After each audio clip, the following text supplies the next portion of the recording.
C'est bon, nous sommes en direct. Alors, bonjour Alice. C'est toujours les petites minutes de battement où on sait pas trop quoi faire, quoi dire. Je commence à avoir l'habitude de l'exercice, mais c'est toujours un peu gênant. Bonjour Aristide. Ouais, vous avez le chat à votre disposition pour réagir, poser des questions. Et moi, je suis en compagnie de Lucie de Règles élémentaires et je suis Garance de Wenabi. On attend bien sûr quelques petites minutes que tout le monde ait le temps de se connecter. Ensuite, on pourra démarrer.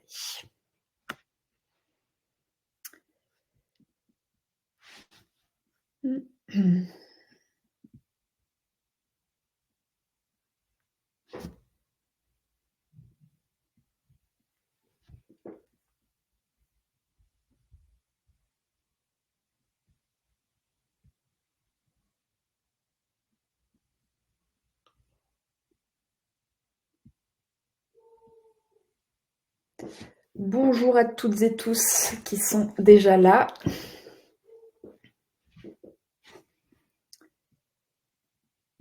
Merci pour votre ponctualité.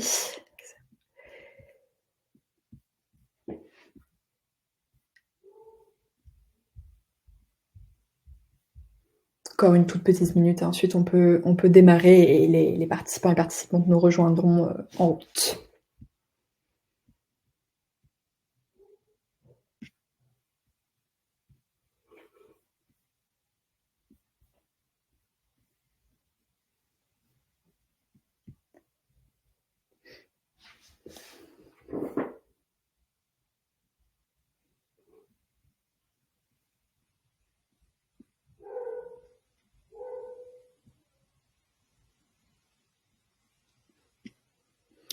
On va pouvoir commencer pour la petite introduction de pourquoi on est là tous ensemble aujourd'hui, notamment pourquoi Wenabi et Règles élémentaires font ce web action ensemble. Moi, je suis Garance, je suis chargée des contenus impact et de la communication chez Wenabi. Et Wenabi, pour celles et ceux qui ne nous connaissent pas forcément, on est la solution qui connecte les associations et les entreprises pour l'intérêt général. Concrètement, qu'est-ce que ça veut dire? C'est qu'on permet aux salariés de se mobiliser pour des associations sur leur temps de travail, à travers des missions terrain, du mécénat de compétences, des collectes de dons ou des actions de sensibilisation. Et ce, bien sûr, toujours en fonction des besoins des associations. On va proposer, je voulais pas quitter. On va proposer une variété de solutions qui vont être très diverses pour que chaque entreprise puisse s'engager vraiment de la meilleure manière possible et en fonction de ses ressources et de ses besoins. On existe depuis 2017. On a pu aider 1500 associations en France et à l'international. On accompagne des entreprises dans plus de 69 pays et ce sont plus de 100 000 collaborateurs d'entreprises très variées comme Louboutin, Schneider Electric ou la Fondation Vinci qui se sont engagés via leur plateforme d'engagement. Et depuis nos débuts, on a pu lever près de 2,5 millions d'euros pour les associations. Donc c'est quelque chose dont on est très fiers. En 2024, on propose à nos entreprises partenaires de choisir et de mobiliser leur équipe sur une cause précise parmi 6 causes proposées, dont la lutte pour les droits des femmes et l'égalité des genres. Et dans le cadre de ce programme autour de la cause égalité des genres, les salariés de nos entreprises partenaires vont pouvoir retrouver sur la plateforme des actions de sensibilisation au travers d'un parcours de sensibilisation sur l'égalité des genres et la lutte pour les droits des femmes. Ça va être des vidéos, des podcasts, des articles pour se sensibiliser. Et les salariés peuvent également s'engager toute l'année auprès d'associations sur des missions terrain. Ça va être aussi la mise en avant de grosses opérations associatives pour faciliter le passage à l'action des équipes et apporter des ressources aux associations à des moments donnés. Et des contenus et des moments d'échange qu'on va proposer aux entreprises partenaires, aux salariés des entreprises partenaires, mais aussi à toutes celles et ceux qui le souhaitent. Des moments d'échange comme celui-ci avec les associations pour faciliter le passage à l'action. Et pour notre premier web action de l'année et non pas webinaire, on avait vraiment à cœur d'aborder un sujet qui est encore trop méconnu, qui est la précarité menstruelle, et surtout donner la parole à une association experte du sujet, Règles élémentaires, qui va nous présenter juste après une mission à la portée de toutes et tous avec un véritable impact, qui est les collectes de protection périodiques en supermarché. Ça nous tenait à cœur de mettre en avant ce type de mission parce qu'on n'a pas forcément les moyens financiers de faire un don à une association ou même de donner des produits directement. Et dans ce cas, la collecte, c'est un super levier d'engagement pour collecter un maximum de protection périodique pour les associations qui vont ensuite être redistribuées aux femmes et aux personnes dans le besoin. Voilà, je ne prends pas plus la parole que ça. Je vais passer directement le micro à Lucie pour qu'elle nous raconte la mission et aussi tous les enjeux derrière cette mission. Hop. Merci Garance et merci de nous permettre de proposer cette action et de vous parler un petit peu plus de ce qu'on fait et de notre cause aujourd'hui. Alors, normalement, on voit mon écran, c'est bien. Enfin, on voit bien ma présentation. C'est bon, ok, super. Donc, pour commencer, du coup, moi, je suis Lucie et je suis coordinatrice des actions en Île-de-France pour règles élémentaires. Et donc, avant de revenir un petit peu plus précisément sur l'action qu'on vous propose de mener avec nous, je voudrais vous faire un petit quiz pour un peu étendre peut-être ou voir vos connaissances ou les étendre sur le sujet de la précarité menstruelle. Donc, tout d'abord, quel est le budget menstruel, selon vous, le budget menstruel moyen au cours d'une vie? Donc là, j'ai une position, donc soit 1 000 euros, soit 10 000 euros. Vous pouvez, je pense, répondre soit par le chat. Oui, normalement, c'est censé s'afficher pour tout le monde, mais je ne crois pas que ça s'affiche. Il y a des réponses par le chat, sinon. Ça, 10 000 euros. Je vois que pour l'instant, on est sur la fourchette haute. Ouais, 10 000. Ok. Ok, donc c'est plutôt unilatéral. Tout le monde est d'accord pour dire 10 000. Effectivement, c'est vrai que 3 000, ça arrive peu, même si c'est déjà pas mal. Mais on est effectivement sur une estimation à 10 000 euros pour un budget menstruel moyen sur toute une vie de règles. Enfin, si on imagine qu'on a pendant 38 ans à peu près, donc des 12 à 50 ans en moyenne, si on a nos règles, on va être sur 10 000 euros. Donc, mais c'est plutôt la fourchette en vrai basse parce que ça prend en compte surtout le coût des produits périodiques. Mais si on rajoute par exemple le changement de vêtements qui ont été tachés, les antidouleurs, les visites médicales qui ne sont pas forcément remboursées, les jours de travail qu'on peut rater parce qu'on a des trop fortes douleurs et qui du coup sont un manque à gagner, on peut monter jusqu'à 25 000 euros sur la vie d'une personne qui a ses règles. Donc voilà, c'est pour se rendre compte que c'est quand même énorme comme budget, même si tous les mois on dépense que quelques euros, entre guillemets, on n'a pas l'impression que ça s'accumule, mais c'est vraiment un budget à prendre en compte sur toute une vie. Et forcément, c'est un budget que tout le monde ne peut pas dépenser, ne peut pas se permettre. Donc ça, c'était la première idée. Et ensuite, du coup, donc, au vu de ce budget, selon vous, combien de personnes sont en situation de précarité menstruelle en France? Donc 500 000 personnes ou 4 millions de personnes.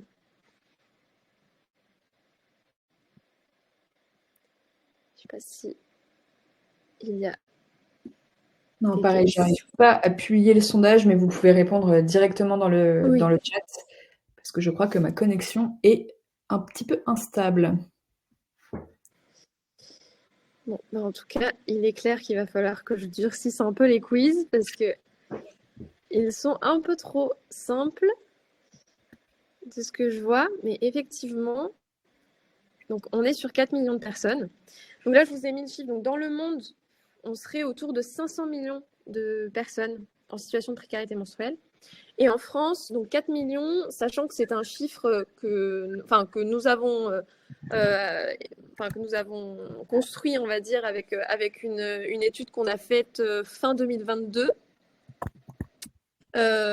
Et qu'on a sorti début 2023, mais là, au vu du contexte inflationniste, on se doute que les 4 millions de personnes, au moins, n'ont pas diminué, voire ont augmenté depuis le début de l'année.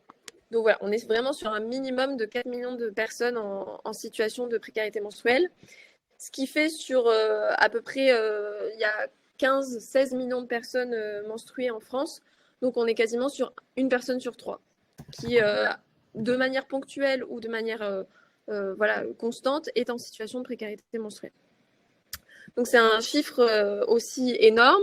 Et il faut savoir que forcément, il n'y a pas que les personnes, par exemple, en situation de très grande précarité, qui sont, par exemple, à la rue. Il n'y a pas que ces personnes-là qui sont concernées. Il y a aussi beaucoup d'étudiants, d'étudiantes, beaucoup de familles monoparentales, etc. Donc ça touche vraiment beaucoup de types de publics différents.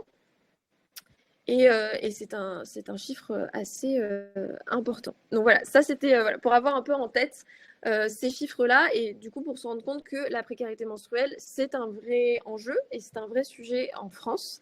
Et c'est pour ça que donc Règles élémentaires a été créé en 2015, fin 2015, parce que du coup, notre fondatrice s'est rendue compte que la précarité menstruelle, c'était un sujet qui n'était pas du tout abordé en 2015. Le terme même était très, très peu utilisé. Et même au sein des associations du coup, qui accueillaient des personnes en situation de précarité, le sujet de la précarité menstruelle n'était pas du tout pris en compte. Par exemple, dans les maraudes, on pouvait distribuer des rasoirs, des cotons-tiges, mais on ne pensait pas forcément aux protections périodiques.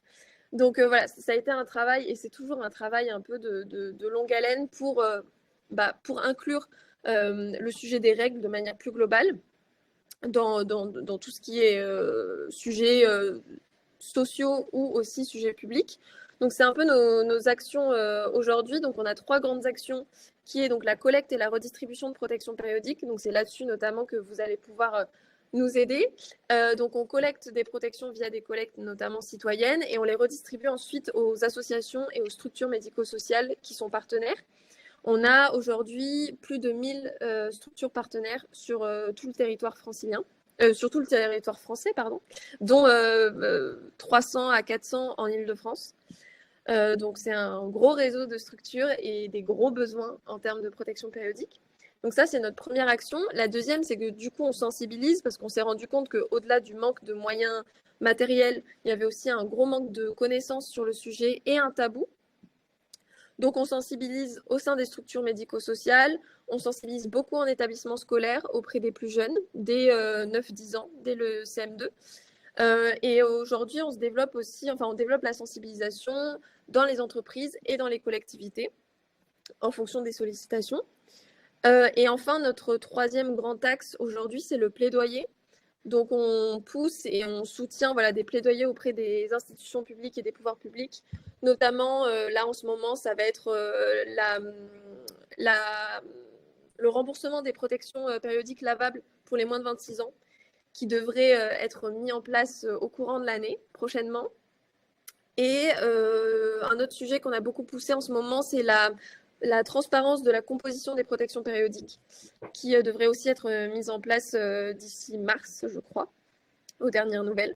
Donc voilà, on essaye aussi de pousser au niveau des pouvoirs publics parce qu'en fait, les règles, c'est un sujet à la fois de santé publique et à la fois d'égalité. D'égalité, d'accès au travail, d'accès à la scolarité, etc. Donc voilà, donc un peu nos résultats depuis 2015. Aujourd'hui, on est à plus de 17 millions de produits collectés. On a terminé l'année 2023, on a fait les comptes. Donc 17 millions de produits collectés, plus de 3000 collectes citoyennes réalisées sur tout le territoire. Et donc plus de 300 000 personnes aidées. Notamment, là, c'est vraiment les personnes qui ont reçu des protections périodiques de notre part. Ce n'est pas forcément les personnes sensibilisées qui sont notées. Donc voilà un peu pour notre association. Et du coup, donc l'origine du projet, donc la collecte en supermarché. Donc comme je vous ai dit, c'est c'est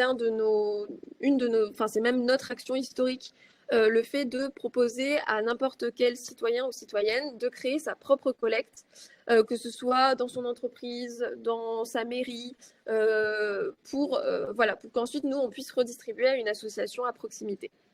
Ça, c'est notre action historique parce que donc déjà, ça permet de redistribuer des protections et ça permet aussi de sensibiliser à la fois les personnes qui font la collecte et les personnes qui vont donner et qui vont être touchées par la collecte.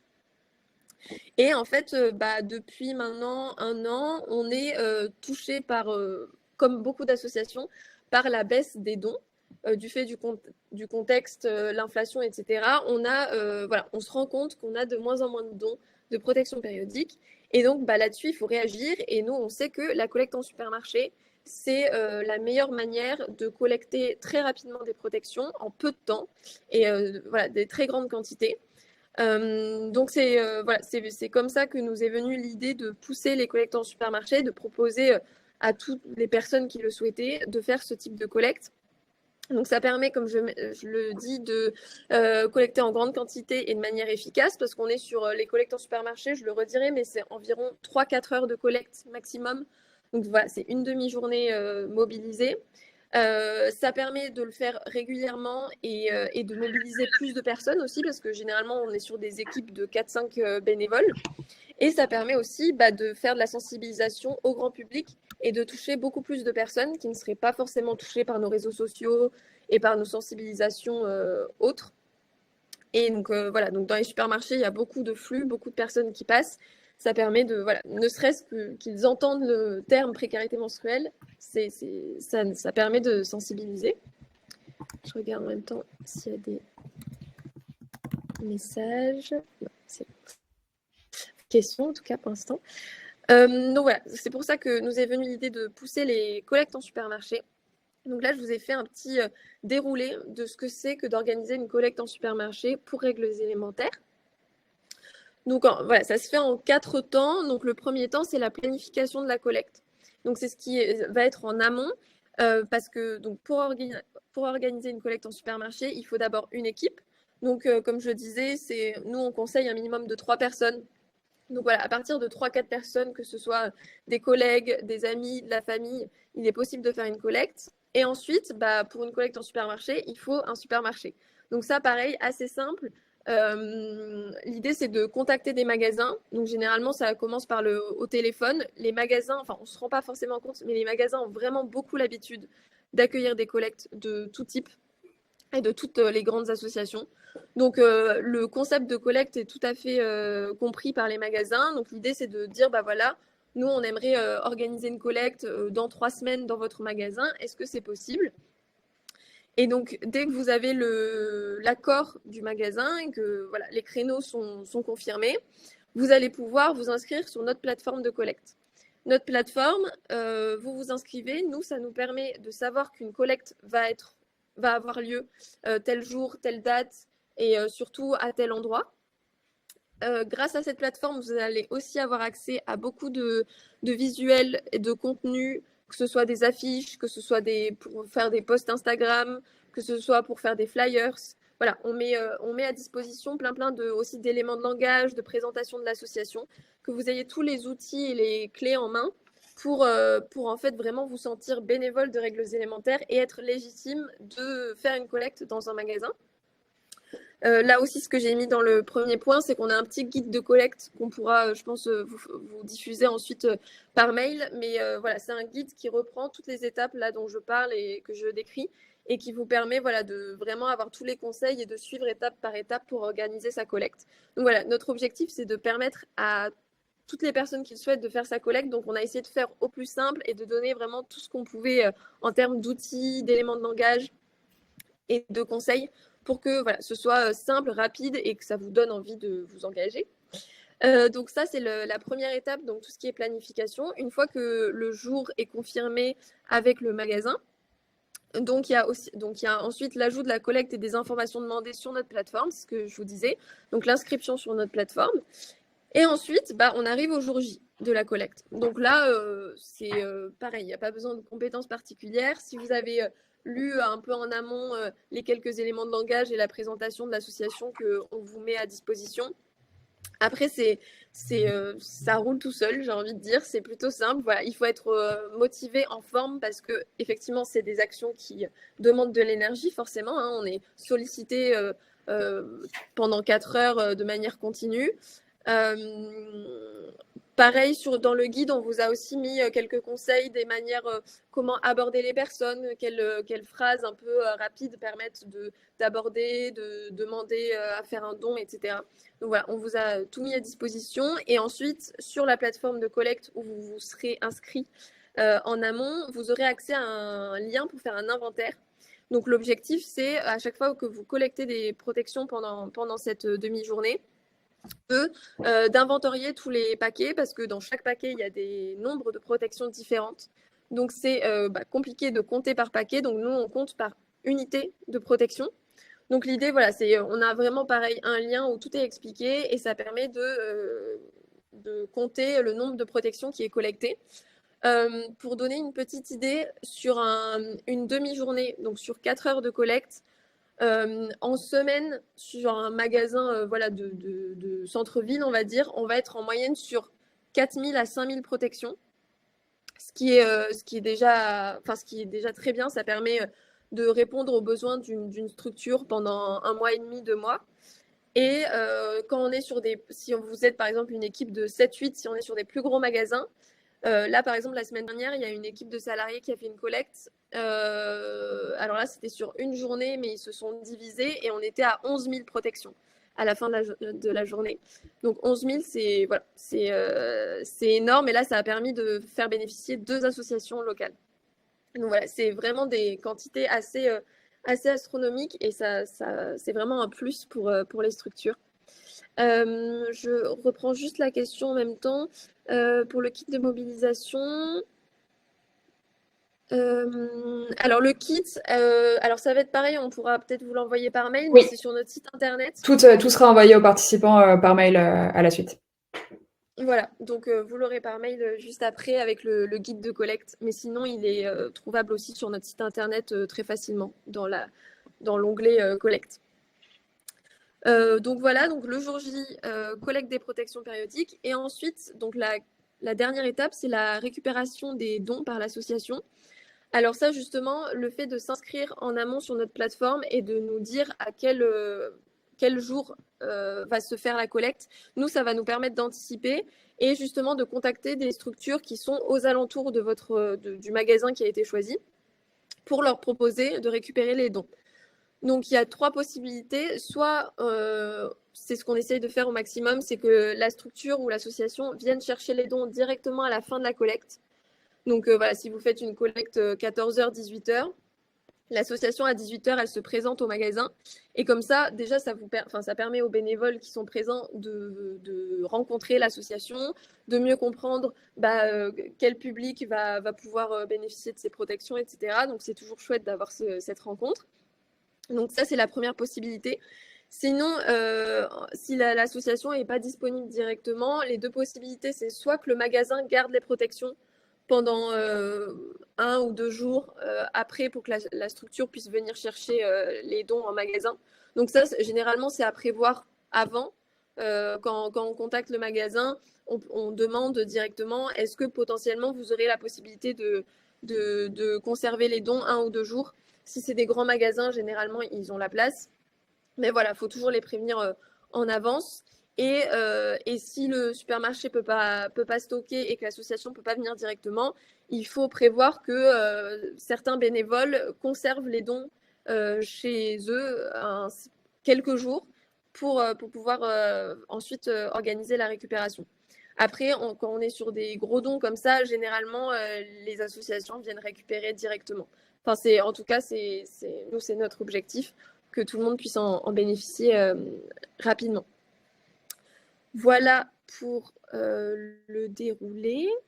Dites-moi si vous avez des questions sur comment ça se passe. Donc là, c'est juste parce que voilà, la collecte en supermarché, ça peut faire un peu peur au début. On a l'impression que ça demande beaucoup d'engagement, beaucoup d'organisation, etc. Donc déjà, ça a l'air plus simple. Enfin, c'est plus simple que ça en a l'air. Parce que, comme je disais, les magasins ont vraiment l'habitude des collectes. Généralement, il suffit d'un coup de fil au magasin et ensuite d'un mail de confirmation pour que ce soit validé avec les responsables de magasin. Après, c'est juste que ça prend un petit peu de temps parce que parfois, on ne les a pas tout de suite au téléphone. Donc, c'est pour ça qu'on conseille d'organiser la collecte, enfin de commencer à appeler les magasins 3 semaines avant la date qui est prévue pour la collecte. Ça laisse le temps à tout le monde de s'organiser.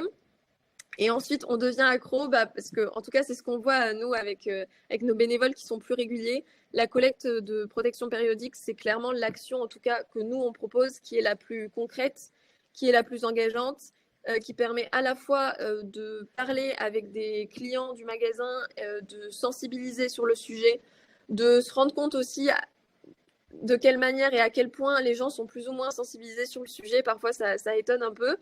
Et ensuite, ça permet ensuite de distribuer directement aux associations et de se rendre compte qu'il y a un besoin réel des structures et que cette collecte est vraiment un coup de pouce énorme pour les associations qui en bénéficient. Donc voilà, en tout cas, nous, ce qu'on voit de nos bénévoles réguliers, c'est que généralement, ils renouvellent l'expérience ensuite plusieurs fois dans l'année. Donc voilà, c'est vraiment des chouettes actions. Et alors, pour finir juste là-dessus, alors justement, donc là, je vous parle d'une collecte en supermarché qui peut être organisée par n'importe qui via notre plateforme, etc. Mais on a bientôt un événement, donc le 8 et le 9 mars, on organise une collecte, alors nationale, pas sur toutes les régions, mais en tout cas sur 4-5 régions, je les ai mises là, en Île-de-France, donc région sud, PACA, Auvergne-Rhône-Alpes, Centre-Val de Loire et Pays de la Loire. On organise une collecte avec des magasins Carrefour. Et donc là, pour cette collecte, on va avoir besoin de bénévoles. Donc là, l'idée, c'est juste de se proposer en tant que bénévole pour animer la collecte. Donc le lien d'inscription, pareil, on pourra vous le diffuser par mail. Il sortira d'ici début de semaine prochaine. Donc ce sera vendredi 8 et samedi 9 mars toute la journée. Et c'est aussi un bon moyen, si vous n'osez pas trop tout de suite organiser votre propre collecte, c'est un bon moyen d'aller sur le terrain et de déjà tester, de voir commencer, d'animer une collecte, etc. Généralement, il y a des bénévoles plus expérimentés, donc ça permet aussi d'avoir plus de conseils, etc. Donc voilà, on vous diffusera le lien si ça vous intéresse. On va avoir besoin, parce qu'on aura une 50aine de magasins, donc on va avoir besoin de pas mal de bénévoles. Donc voilà, si vous êtes disponible, que ce soit les créneaux, c'est 3 heures de collecte. Donc que ce soit le vendredi ou le samedi, si vous êtes disponible, ce sera avec plaisir. Et il y aura notamment, pour cette collecte, on va mettre en place des formations en visio qui seront faites du coup par notre équipe pour justement s'approprier les éléments de langage, avoir quelques conseils pour la collecte, etc. Donc, de participer à cette collecte, ça peut vous permettre aussi d'avoir un accompagnement et un suivi au démarrage, on va dire, pour vous sentir plus à l'aise et pour potentiellement organiser votre propre collecte après. Donc voilà, c'est une belle occasion pour ensuite se lancer en autonome. Et en plus, c'est le 8 mars, qui est quand même la Journée internationale des droits des femmes, donc c'est un beau moment pour se mobiliser pour cette cause. Oui, c'est vrai, je n'ai pas précisé parce que on est tellement dedans que... Voilà, ouais, une belle date. Mais effectivement, c'est un moment où il y a beaucoup d'associations qui proposent des actions, mais voilà, nous, ça nous permet de sensibiliser à ce sujet très spécifique de l'égalité femmes-hommes et du droit des femmes, et d'en faire bénéficier d'autres associations. Voilà, là vous avez mon contact si vous avez des questions ou quoi. Moi, alors je ne sais pas s'il y a des entreprises ou des personnes de différentes régions. Moi, je suis sur la région Île-de-France, mais je pourrais tout à fait vous rediriger vers les autres personnes en fonction de votre région. Parce que de toute façon, les collectes peuvent se faire partout en France. Hein, là-dessus, il n'y a vraiment pas de souci. Et alors, je regarde juste parce que j'ai vu passer un commentaire. Dans les structures de collège, alors dans des collèges, la collecte peut être faite dans un collège, si c'est ça la question. Ah non, pardon. Dans les structures de collègues qui seraient réseau de crèches notamment. Alors, si c'est des collectes qui sont dans une structure, c'est tout à fait possible aussi. Pareil, on a tout un processus et tout un chemin à suivre pour créer sa collecte dans un établissement ou dans une entreprise, etc. Donc c'est pareil, on pourra peut-être mettre le lien et c'est aussi sur notre site internet. Mais voilà, c'est des collectes qui sont très chouettes pour sensibiliser et pour collecter un petit peu, mais c'est des collectes qui permettent de bénéficier de beaucoup moins de dons. Généralement, on est sur des quantités beaucoup plus réduites, mais ça peut être chouette aussi pour commencer. Les éléments de langage sont en support écrit. Oui, quand vous vous inscrivez sur la plateforme de collecte, justement, ça va être que des documents PDF. Donc, tout est en écrit. Ça vous permet de revenir dessus quand vous voulez, etc. Et si besoin, vous avez aussi la formation pour les collectes du 8 et 9 mars, si vous voulez la voir en oral, mais tout est écrit. Voilà. N'hésitez pas si vous avez d'autres questions. Là, je suis pile poil dans les temps. Ouais, c'est parfait. Exceptionnel. Moi, j'ai mon ordi qui est un peu frisé, donc je vois pas le chat. Mais si vous avez des questions à la suite du webinaire, n'hésitez pas à revenir soit directement vers Lucie, soit vers moi de Wenabi pour de la mise en place de collecte. Et moi, je retiens quand même que c'est moins difficile que ça en a l'air. Pour en avoir parlé avec quelques collègues, on avait l'impression que c'était un petit peu fastidieux, mais en fait, comme tu dis, les magasins ont l'habitude. Donc, un coup de fil, un mail et c'est organisé. Et cette collecte du 8 et 9 mars peut être un très bon premier pas dans la collecte. Donc, j'invite toutes celles et ceux qui sont à ce webinaire à s'y inscrire s'ils sont dans les régions où elles ont lieu. Et ça peut être aussi moi, j'avais vu sur votre site, Lucie, des moments aussi de challenge en équipe où tu fais plusieurs magasins, plusieurs collègues qui font les collectes et tu regardes qui a le plus la tchatch pour avoir collecté des protections périodiques. Donc, ça peut être un petit moment un peu sympa en équipe. Oui, oui, on a pas mal de salariés maintenant, d'entreprises qui utilisent ces collectes un peu en team building et généralement il y a pas mal de compétitions aussi, donc c'est assez marrant à voir. Une belle Le principal, compétition. c'est d'avoir des dons à la fin, donc nous, Ouais, si c'est pour la bonne cause. voilà, il n'y a pas de souci. Et Donc voilà, super. Hein. Si c'est bon pour tout le monde, on peut clôturer ce premier web action de l'année. Et surtout, si vous avez des questions, n'hésitez pas à revenir vers nous. Et un grand merci, Lucie, d'avoir pris le temps de présenter cette mission qui soulevait pas mal de questions et d'appréhension, mais avec beaucoup d'envie aussi derrière de s'engager. Donc, j'espère que ça a motivé et convaincu toutes celles et ceux qui étaient présents. Merci à tout le monde d'avoir suivi. Merci beaucoup. Oui, et bon appétit à tout le monde et à très vite. Et vous recevez tout par mail juste après. Ouais. Au revoir, salut Lucie. Au revoir tout le monde. Salut.